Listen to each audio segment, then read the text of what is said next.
minda kator ha lung le chini ro lo irum ko silo and chi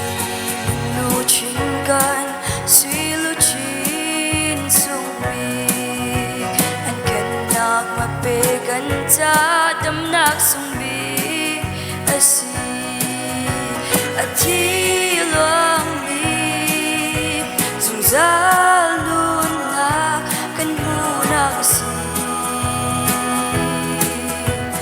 shem nak le ti nak ni at day khâu lâu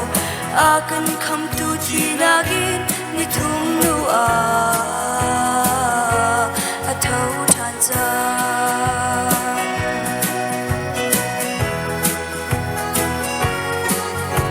sung zal ti ding mi ruang a hen hi tu gina kan dot na si su dot na ro chan lo na ngam la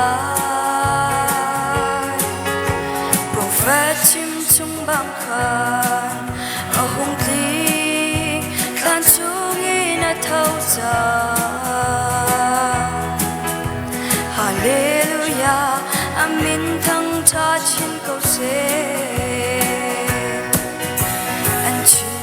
lưng lu chin gan suy lu chin sung bi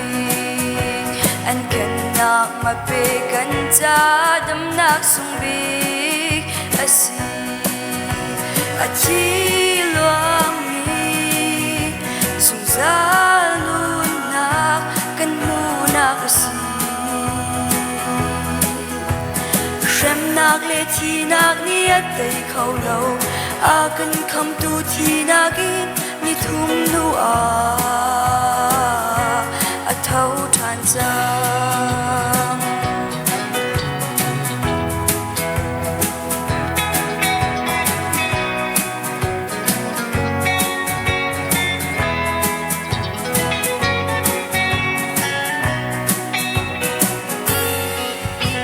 kan boy ba long long hi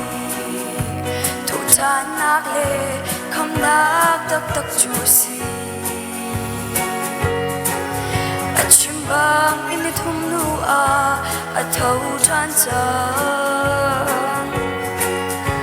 boy ba dot nak thong in kan ni song tho dar kan si ve chang na ro lo irum ko silo anh chỉ ling lu chin gan suy lu chin sung bi anh kan nak ma pe kan cha dam nak sung bi asi achi luang ni zung za lun nak kan mu nak asi shem nak le thi nak ni at day khâu lâu a kan kham tu thi nagin ni thum nu a thâu than zang a thâu than zang a thâu than zang